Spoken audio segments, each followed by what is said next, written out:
Okay, gang. So I want to go over some cleanup techniques here on a layout that I put together. So this is basically a story-centered layout that I've put together. In this case, it's sort of like an old Italian grandmother's kitchen. There's a bunch of different stuff, happening in this scene. It's all been built with proper proportion and a sense of staging and composition, all the kind of elements that you need to make an environment feel kind of rich and real. Now, my goal is to take this drawing, and all the construction is relatively tight.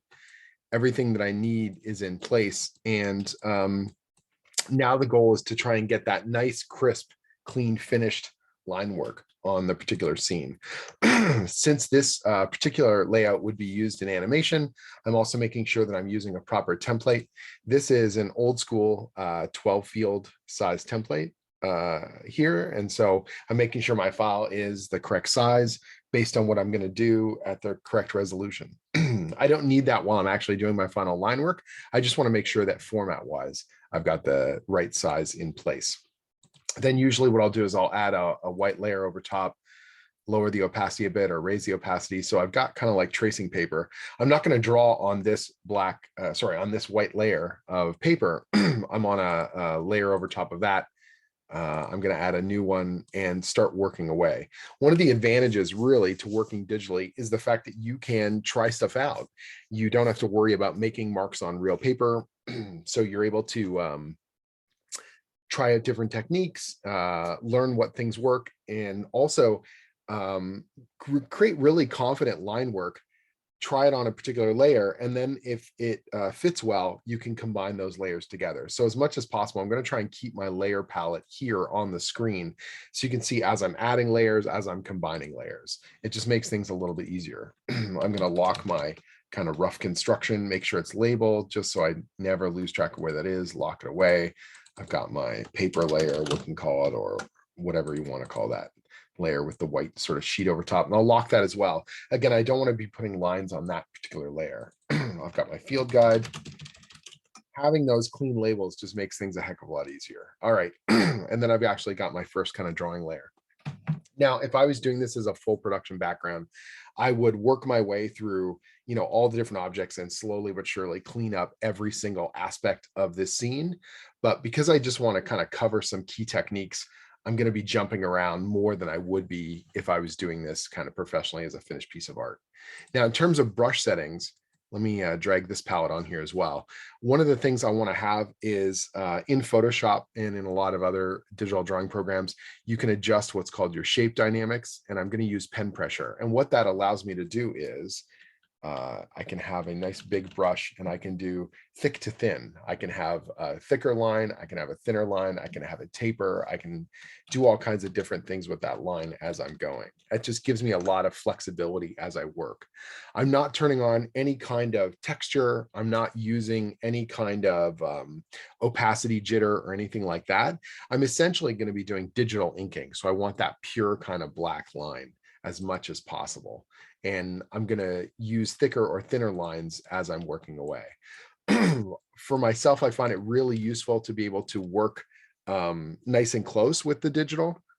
It can become a bit of a crutch where you can almost draw too close to the scene and you end up putting in detail that no one's even going to see. But if you want to have a nice controlled kind of line, I think it's really, really helpful to be able to work up close. So here, obviously, I'm going to make my brush smaller. This is one of those things where knowing the hotkeys for this stuff will save you tons and tons and tons of time. So in Photoshop, for example, the space key, if I hold space bar, I can pan around my scene just by grabbing and dragging.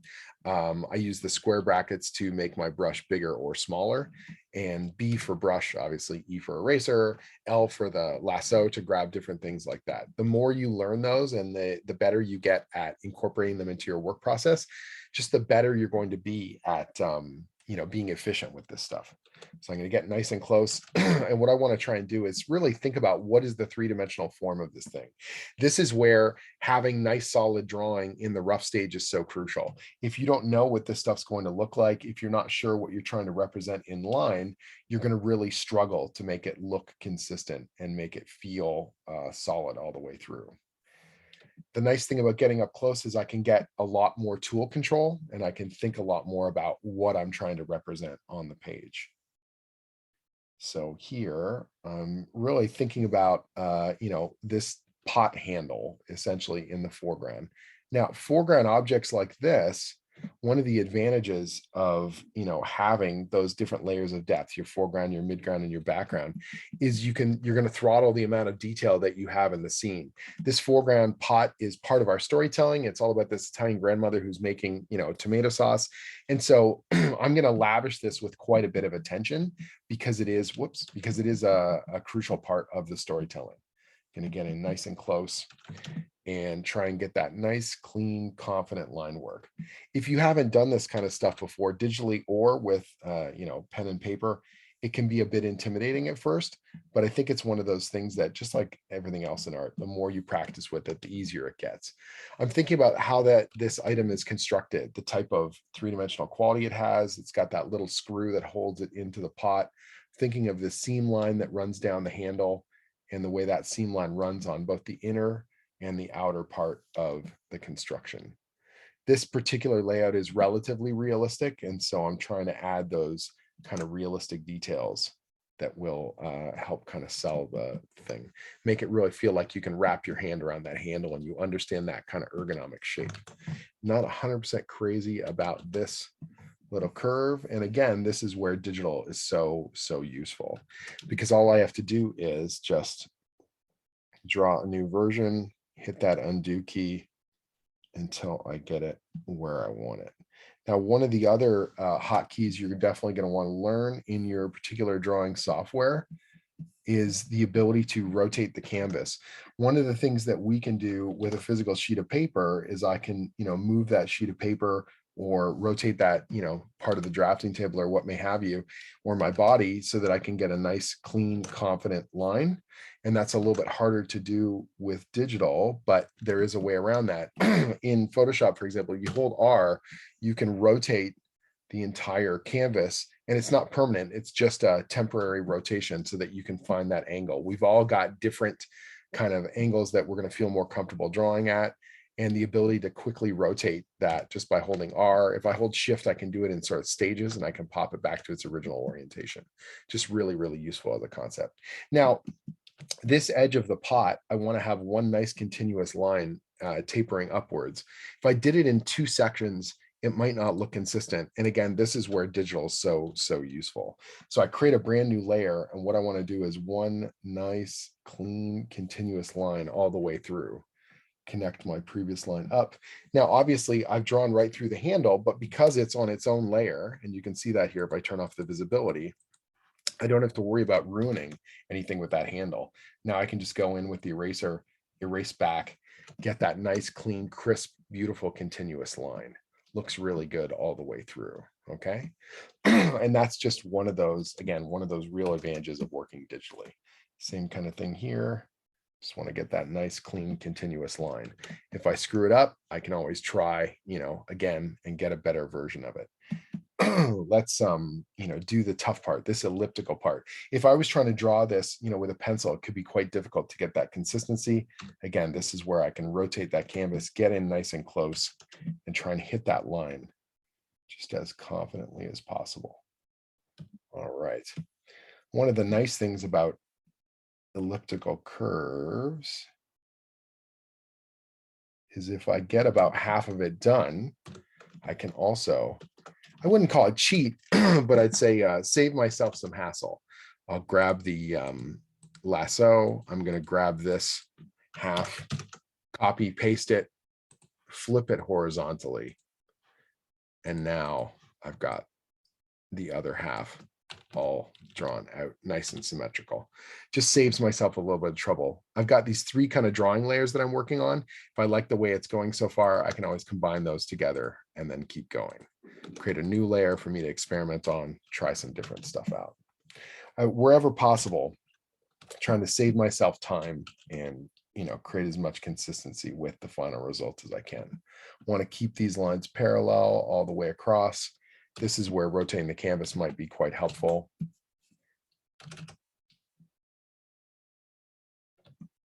all the way over. Don't worry, like I said before, I'm not going to clean up the entire layout. I'm just going to do a few key sections to show you some techniques here. And then connect that line up. Rotate it back into place, whoop, just like that, pull back, and then have a look at it, make sure I'm happy with the results so far. Great.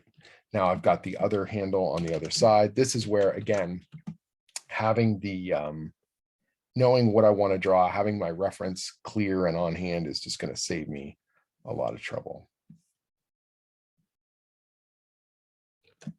And away we go. So I've got those two handles on the pot. Now I'm going to do the front lip of the pot here. At first, this stuff seems really intimidating and you spend an inordinate amount of time trying to get the right line. And then once you get comfortable with the tools, it becomes easier and easier to get that confident line the way you want it. You know, the first try or the second try, you can always hit undo and then try it again until you're really happy with the result. Now on this inside, I want to have a bit of a contour showing that, you know, the curvature of the thickness of the inside of the pot. So what I'm going to do is make my brush a little bit smaller and just do these curved lines. And I'm drawing further than what I need so that I can erase back and get that clean, confident line, which is also really useful because they're on their own layer. I'm not worried about it ruining any of my other inclines. So it's just fast, fast, fast. My ability to draw through a particular spot, try it a few times, get the one that I want, and erase back. It takes me longer really to explain kind of what I'm doing than to actually do it, which is kind of nice. Same kind of thing here. I can rotate the whole canvas, get that angle that's going to be comfortable for me to draw. Just like this. Do the same thing on this side. I get that angle that I want. Erase it back, and away we go. Now, this particular pot, like I said, I'm lavishing more attention on than most other things. This is meant to be like an old, you know, grandma's kitchen. So I'm going to give this a little bit of some scuff marks, some little scratches and dings. This pot has seen better days. And that's kind of the point, is we're adding a little bit of storytelling to it as well. I tend to bunch up my textures a little bit more on the edges of these objects, just to sort of accentuate some of the three-dimensional quality of them. And I leave kind of mixtures of open areas and, you know, more dense areas of texture, just trying to keep that visually interesting as I go. Not crazy about this line, so I can take it out and redo it. Okay, great. In the pot, there's going to be tomatoes boiling away and all kinds of stuff like that. Now, there's nothing wrong with the line work that I've got going on here, but if stuff is in the foreground, one of the things that I can do is something called line quality, line thickness.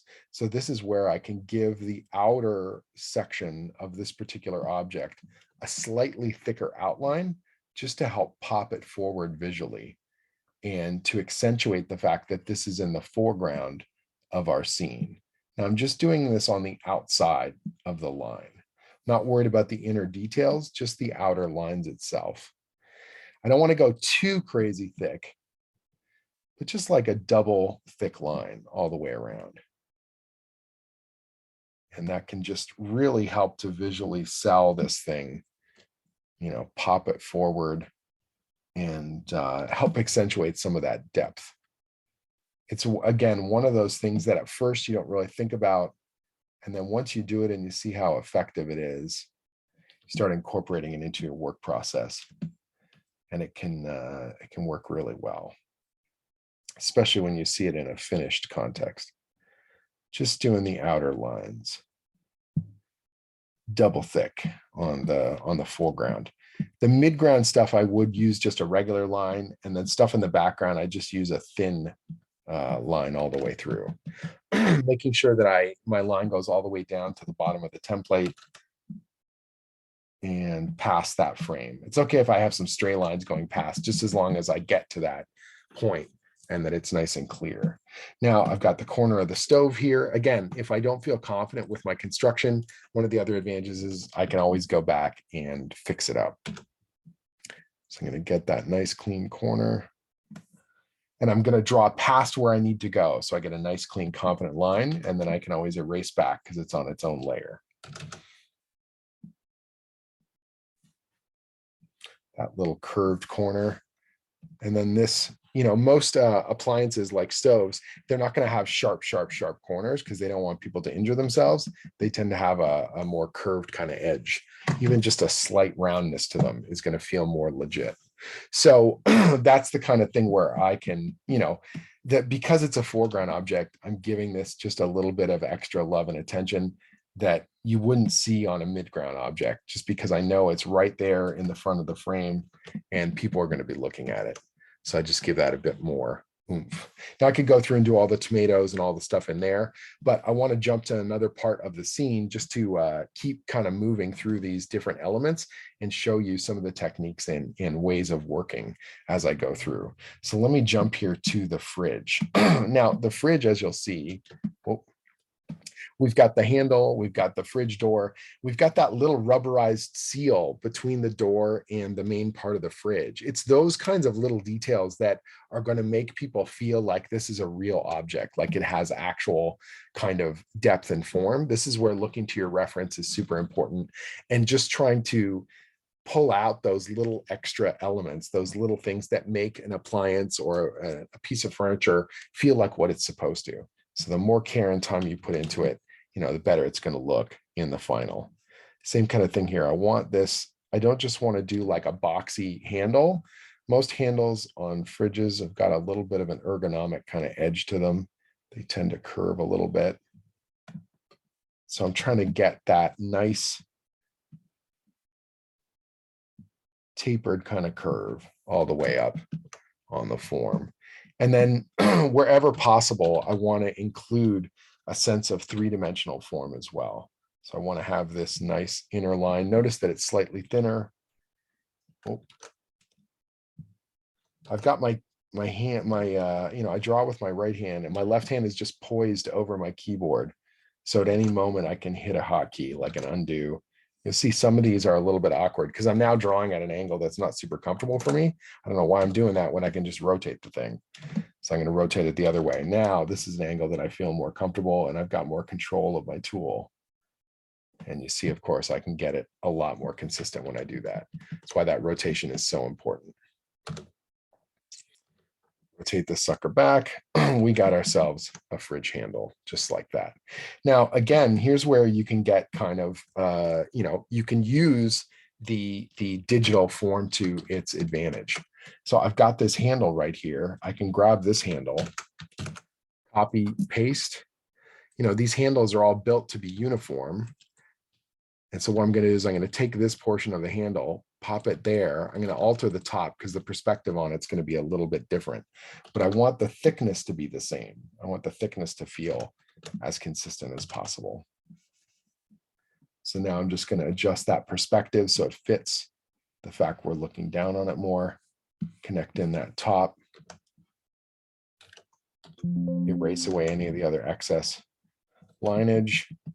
Now, I don't want the same size. It should be a longer handle, but all I need to do here is just break it into two pieces, and then I can piece them back together by adding a new middle section. So again, this is just really where you can, use the digital form to its advantage. Again, the perspective is going to be slightly different on this. So I'm just going to erase away the bottom where the perspective is shifting, redraw that section using the same line thickness. But I've still saved myself quite a bit of time, and the consistency is going to feel, a lot more like what you'd see in manufactured, items like a fridge. And so that, in that sense, the copy of it is really, really useful. If I need to, I can always, again, take a couple attempts at it, or I can rotate this to an angle that's going to be more comfortable for my hand at the particular angle that I feel, I've got the most kind of tool control as I go. Some days you are confident with your lines and they just seem to flow, no problem. Other days you struggle. And yet every day is a good day to practice with it. It's not about how you do it on the easy days. It's how you do it on the hard days that matters. And that you're able to get at least a baseline of quality, even on the days when it's not easy. Okay. So again, just using that digital to its advantage, I've now got 2 handles for the price of 1, or at least 1.5, let's say, for the price of 1. So able to build these things out. You notice that I'm continually expanding my layers. Once I feel like I've got a section done and I like the way it's looking, I'm going to merge those together and keep working away. And so that in that way, I'm continually growing and building as I go. Now, again, if I want this perspective to look really, really, really sharp, doing long straight lateral lines is quite difficult and can be a real pain in the butt. And so this is where I can use, again, the digital to its advantage. I never want to use a cold, perfect line as my final line. But what I can do, for example, is drop some of these lines in place. In Photoshop, if I have the line tool out and I hold Shift, I will get a straight line straight across, or a straight line vertically, which is always useful to be able to check those things. So what I usually do is I'll pop these into place, make sure that those line up to perspective the way I want them to. And I'm going to trace over top of them. And so I'm going to add the kind of imperfections that we want to see in a hand-drawn line, but I've got them as a guide underneath so that as I trace over it, the majority of it is going to be essentially, accurate, because I'm going to have a wider brush and I'm going to be adding a slight wobble. I'm not trying to add a wobble. It's just the natural hand-drawn quality of tracing over these lines. You'll see there's slight imperfections, but I've got the accuracy of that rulered line underneath as I trace over top. And then the curve, I'm going to just do by hand here and try and connect these two together in a nice continuous line, just like that. Trace over this one as well. So I have all the accuracy of a rulered line, but I also have the look of a hand-drawn line. And that's just one of those nice things that you're able to do with digital. Do that thinner digital line and then add to it with a slightly thicker hand-drawn line. Curve around again, hook that one up, trace over it. And with practice and zooming in and out, you will be shocked at how confident you're able to get with some of these.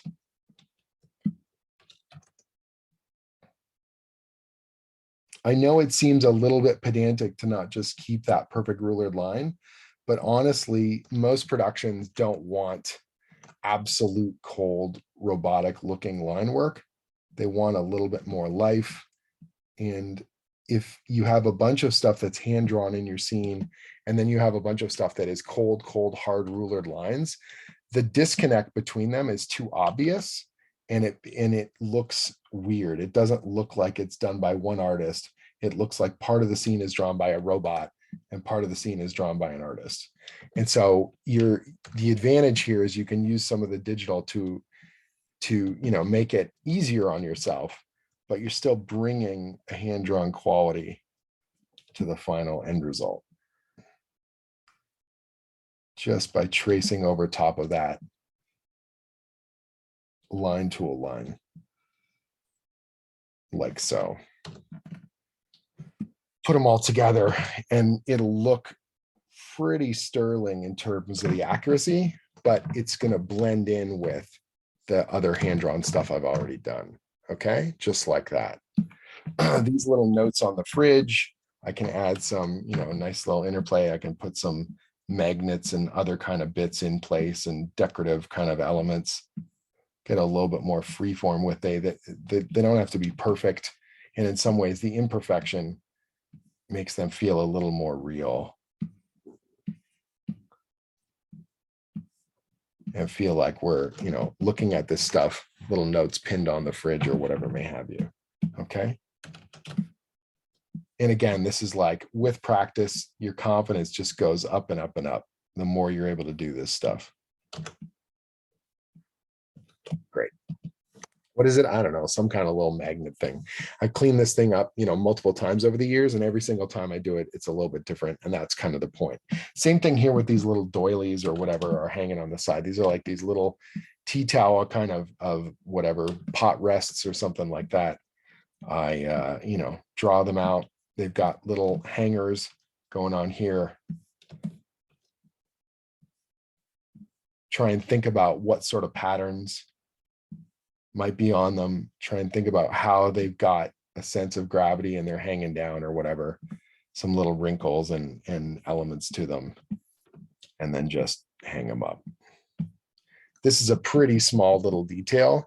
So once we get to the full size, you're not going to be able to see every last little bit of it, but you get a feel for it, that there's a decorative quality to the overall, sense of the room.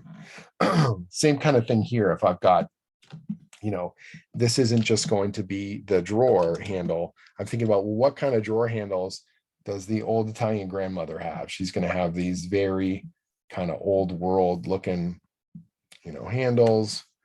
They're a little bit delicate and they're screwed into the furniture. How does that look? What is the three-dimensional quality of them as I go? What angle are we looking at it? All that kind of stuff. Once I've got one done, what I'll do is copy, paste, shift it over to the other side here. But one of the things I'll do to make sure that they don't look absolutely identical, because even things that are, manufactured the same are going to have little imperfections. I might go in and add a couple little tick lines to one and different little kind of tick lines to the other. Helps to obscure the fact that I've copied elements of it. But you also have the consistency of the kind of manufacturing process that they would have with those handles. So ways to just sort of speed up your process as you go and use it to its advantage, right? Bit by bit by bit, cleaning up all these different sections of the scene. When I see students working away on their scenes and some of the common mistakes they make, one of the common things I'll see is that students don't have enough visual information for the things they're trying to construct.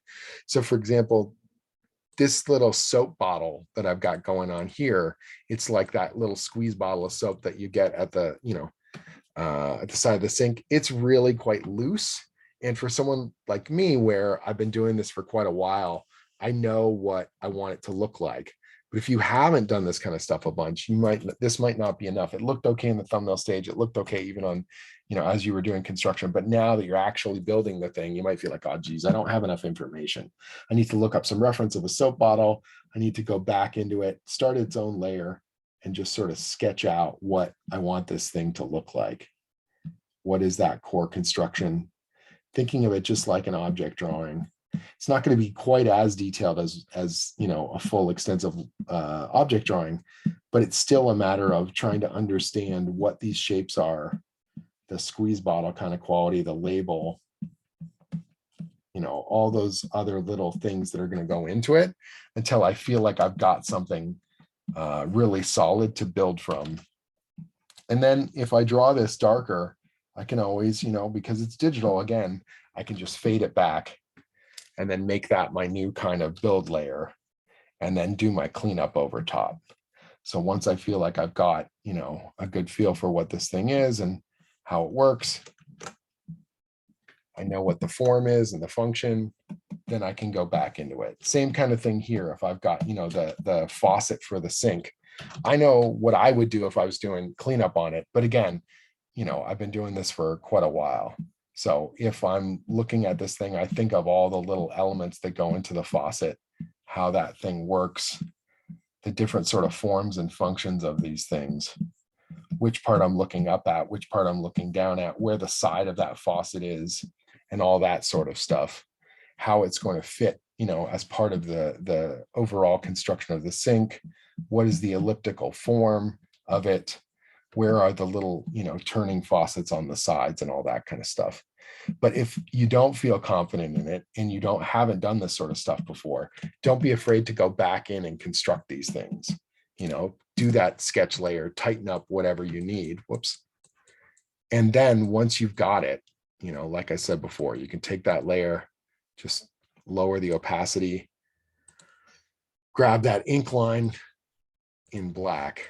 And now it's going to be so much easier for me to go in and very confidently, draw this little soap squeeze bottle, right?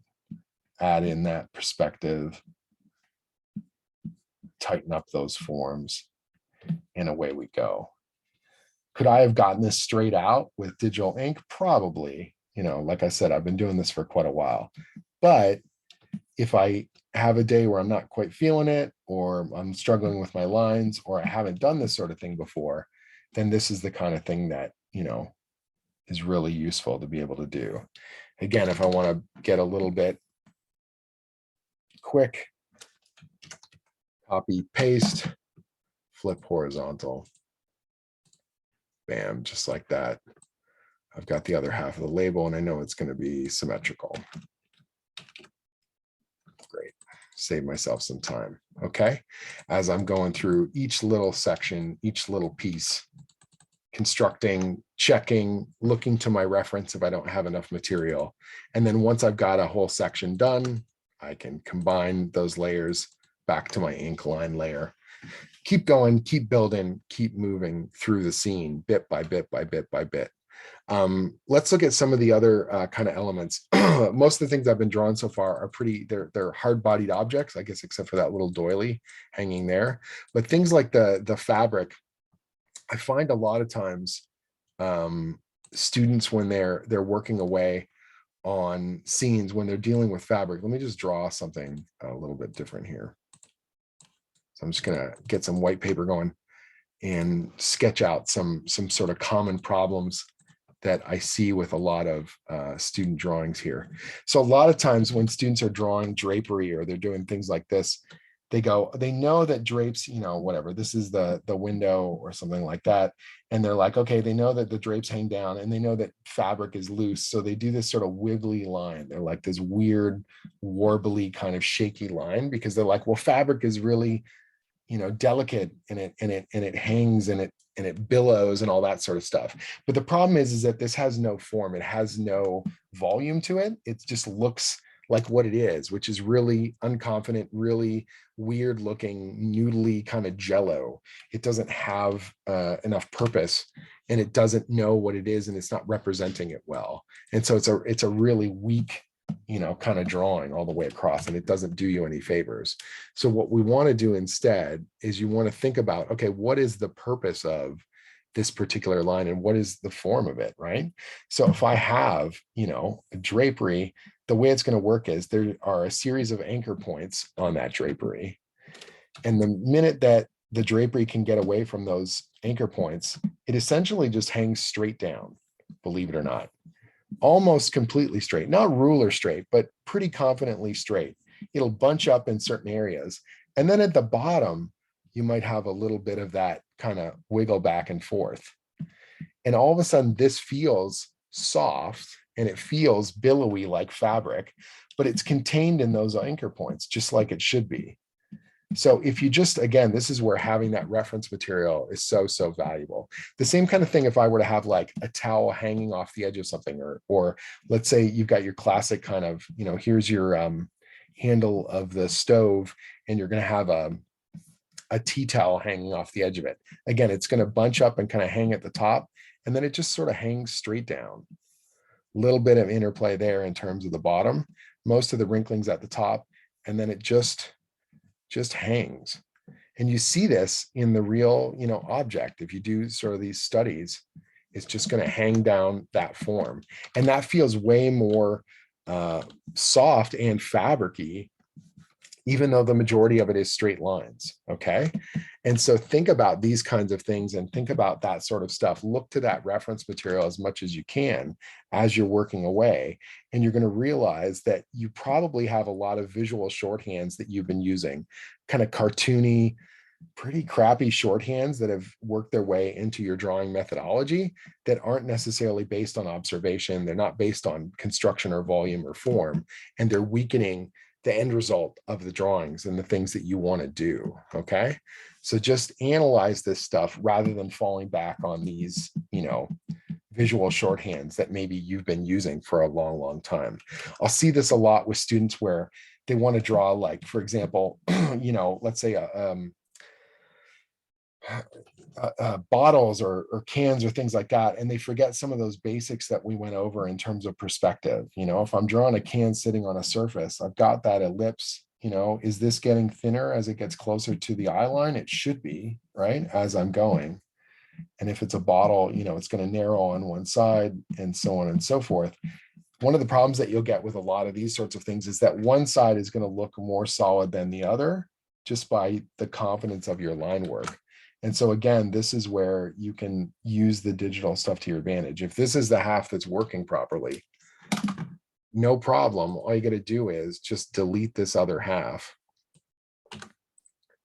grab this sucker, copy paste, inverted, and you're going to have a much more solid looking bottle by the time you finish this sucker, and you put those lines together. You're going to get that kind of consistency that you want to see in your own objects, even with a hand-drawn kind of line as you go. Okay. The other thing that I'll see a lot of times students want to do is they want to do like spills, or they want to do puddles or things like that.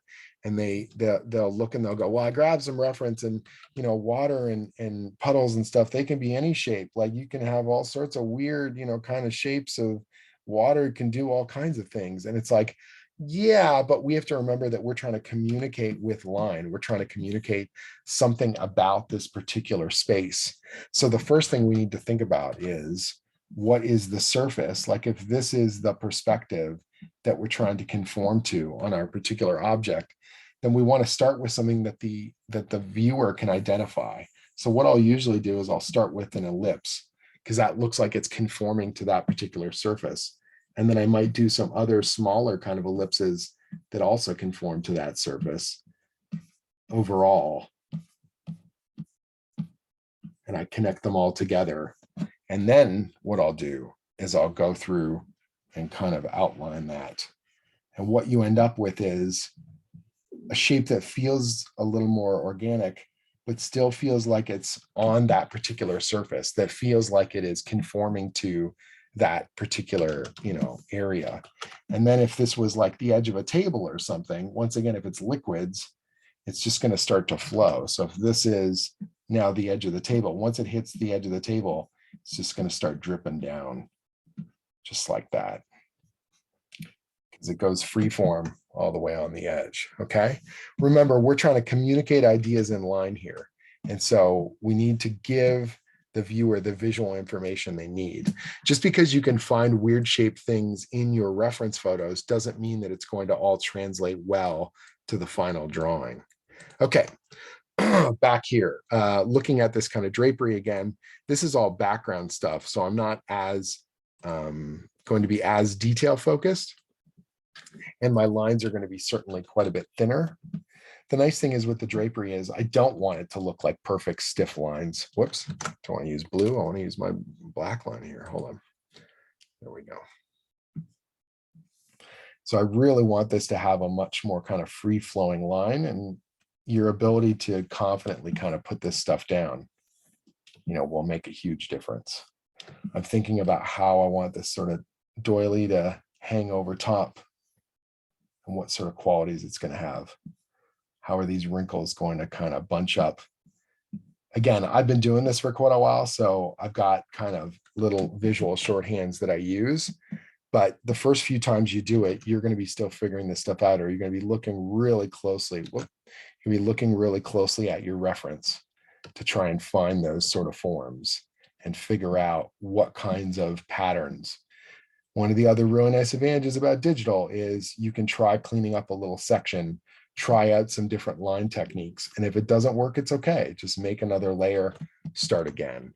Or you may end up cleaning up a section of your drawing, and then by the time you finish a section, you realize you've learned some stuff that you didn't know before. And you can go back and do a whole, redo a section that you had previously and make it better than ever. Okay. And so that's the thing. Don't be intimidated or worried about making a mistake, especially on digital, because, this is how you're going to learn. This is how you're going to find the kinds of little happy accidents and techniques, that you look at what other people are doing, that you look at your reference material, that you analyze it as much as you can, and then come away with new knowledge. It's the whole reason why you're practicing, is to get better at it and to feel more confident with it as you go. If it doesn't happen the first time, that's okay. This is why you're practicing. This is why you're trying to build up those skills. Okay. And so, some of this stuff, I'm going to make it look, kind of easy because I've been doing this for a little while, but that's okay. Where, it's a learning process as we go. I've got these super quick visual shorthand for like little picture frames on the walls. But now that I'm going to actually do the real version, I'm trying to think more about the perspective of it. I could get a little bit cheeky here as well. Grab this, and I'm going to scale it. Get my inner frame kind of going. Still a hand-drawn line. It's my hand-drawn line. I just saved myself having to do it twice. And away we go. Could do the inner lines the same way, but I'll just draw them. Takes almost the same amount of time as I'm going. Okay.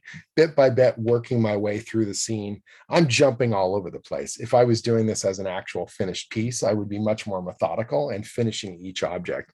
I'm trying to sort of dive into each little section to show you a thing. Same kind of thing I was talking about before with the copying and pasting. I've got these mason jars that are part of my scene. And what I want to do is I'm going to have a whole series of them here. Well, this is a perfect opportunity for me to sort of use digital to my advantage. So what I'm going to do is I'm going to draw one of these mason jars, and obviously I want to do a really nice job on it. Try and get that clean, tight ellipse on the top. Again, if I don't feel like I can get that right from my first attempt, this might be a good time for me to use something like the ellipse tool, at least as an initial base to build my ellipses from. So I'm going to do a really thin line version of that ellipse. So I'll just do a very tiny, thin line stroke on what that ellipse would be in perspective. And then I'm going to trace over it with my own hand-drawn line. And the natural imperfections that I'm going to add makes it look like it was hand-drawn all the way along. But I've got all that accuracy built in as well. Then I can follow that ellipse, rotate,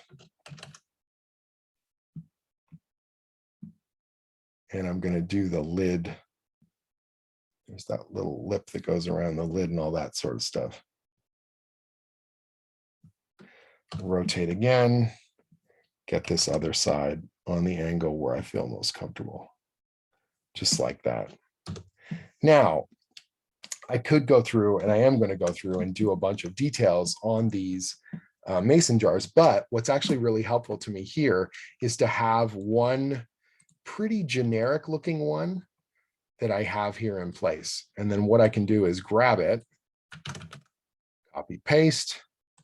I'm going to scale this one down just a little bit, move it over, add it to my stack, erase away the overlap.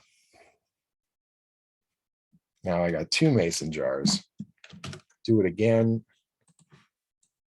Now I've got three mason jars. Now, right now, they are all, absolute clones of each other.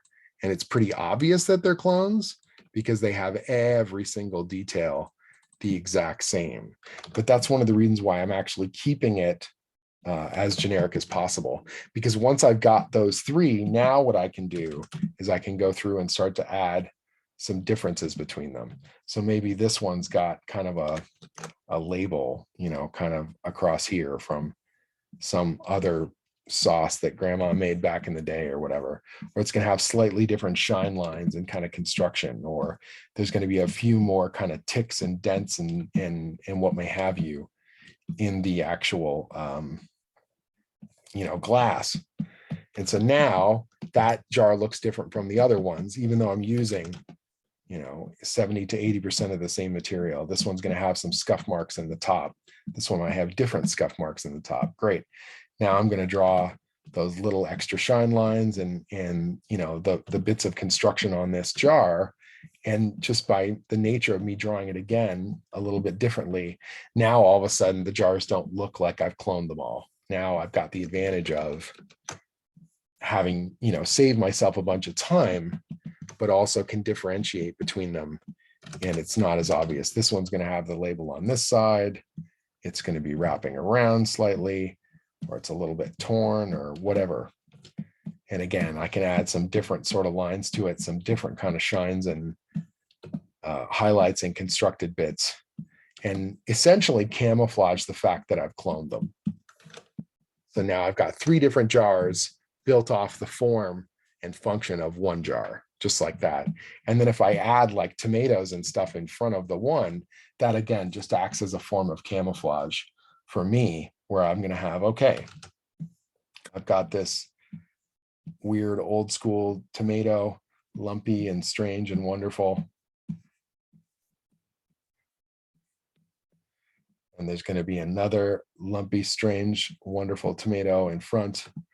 And then another one here. These are not the perfect tomatoes, and that's kind of the whole point. They're all going to get ground up into sauce or whatever. And so now I've got these 3, you know, tomatoes, and I've got that jar behind it.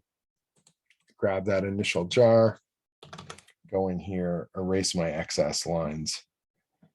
And once again, all these little elements, these overlaps, these other little details that I'm incorporating into it helps to hide the fact that I cloned those 3 jars as I was starting to work away on them.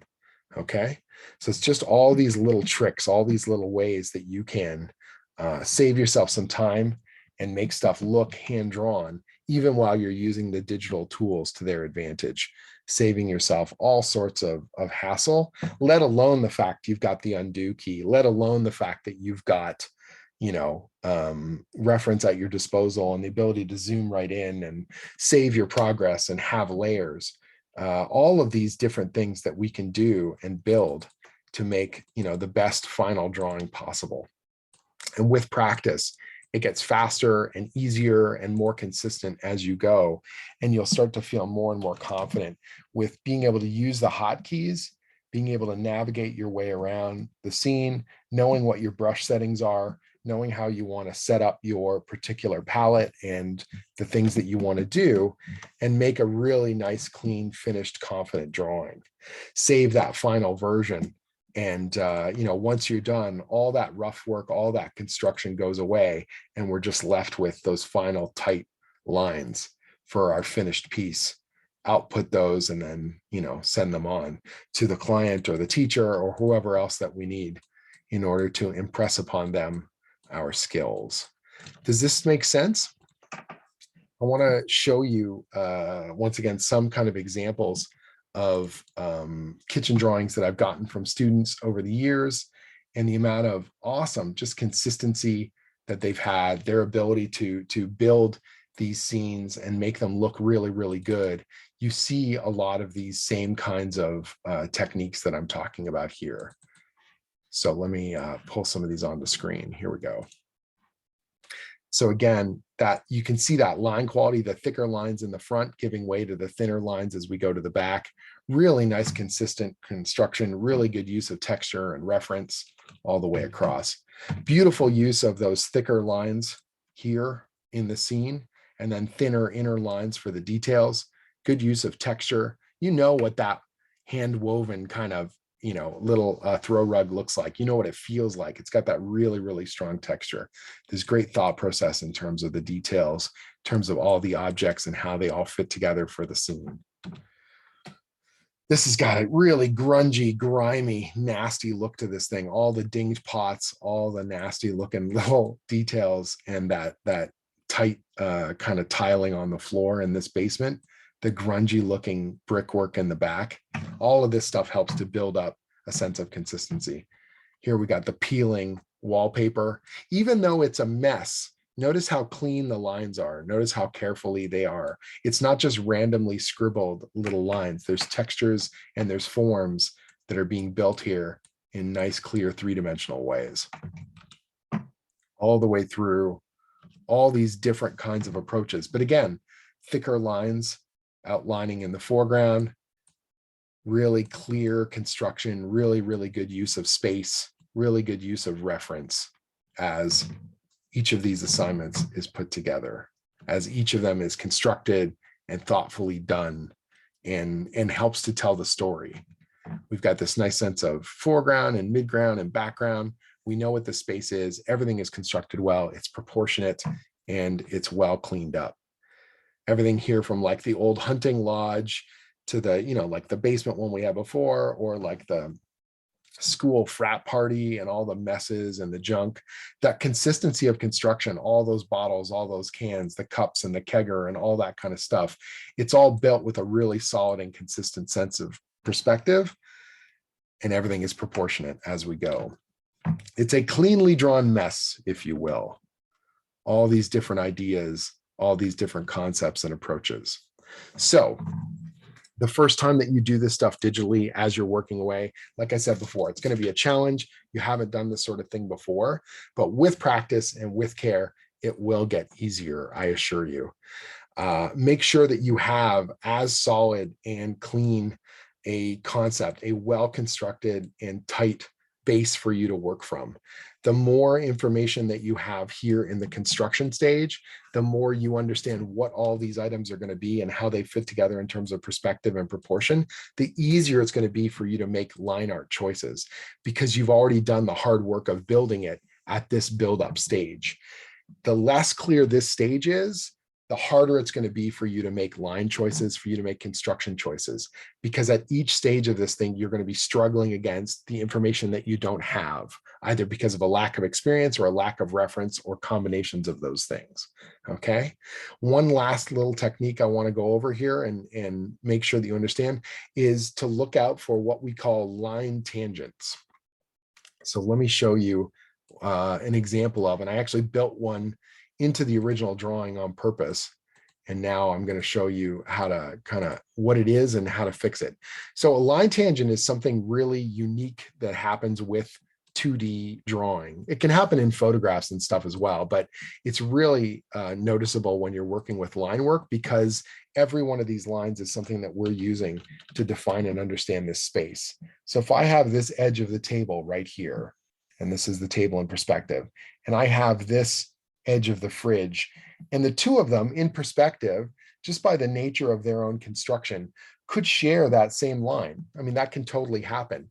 But what it does is it creates a visual relationship between these two. What it's telling us is that this table, which in perspective is in front of the fridge, looks like it's banging up against the fridge. So even though these things should be clearly separated in terms of three-dimensional form, we've created a visual relationship between them that shouldn't exist. We're seeing an interaction here where these two things are touching against each other on that edge, and it's creating visual confusion because this table is supposed to be in front, but it's not. Visually, it's buttressed right up against that edge.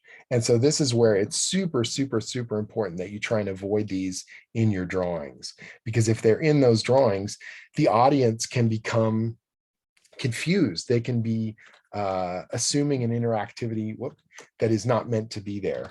And so we want to dissuade that and make sure it's really, really clear. In this case, it's something as simple as just ensuring that this overlap is even more pronounced than it would be, maybe even normally, that I push that edge of the table clearly over. And with that clear overlap, now we don't confuse the relationship between these two. The table is in front of the fridge, okay? You just want to avoid having that, visual confusion. You want to avoid having that visual relationship that should not exist. And it happens all the time. As we're working away, we don't even notice that we're doing it half the time. So one of the things that I try and do when I finish a line drawing, I take a step away from it if I've got at all any time to do so. And I try and look and go, okay, where can I, look out for visual tangents, or show this to a friend who's never seen the drawing before, and they can see that, because their confusion will immediately grab them and go, what is that? How do those things work? And you're like, oh, they don't work. They're not supposed to be interacting with each other. And then all of a sudden it's like, oh, that's an easy fix. Great. and you can point those things out and get those out of your drawings. So wherever possible, you want to avoid that visual line tangent. You want to never break the illusion of depth that we've generated in our drawings. Okay, all kinds of different subjects, all kinds of hopefully useful skills in terms of digital drawing and in terms of digital inking that you may not have thought of before. None of this stuff works until you've got that base drawing. None of this stuff works until you've got a nice, solid, consistent, proportionate space in order to do your cleanup on. So that should be your absolute goal. Get your construction drawing to this stage where you know what everything is, that it's proportionate and consistent, and it all conforms to the perspective of your scene, that it has a clear sense of scale, that the storytelling is rich, and that you have enough reference material to know what all these things are. Then start that cleanup process and use the power of digital at your disposal. Slowly but surely chunk your way through each different item, each object, make it look as awesome and consistent as possible, and deliver the goods.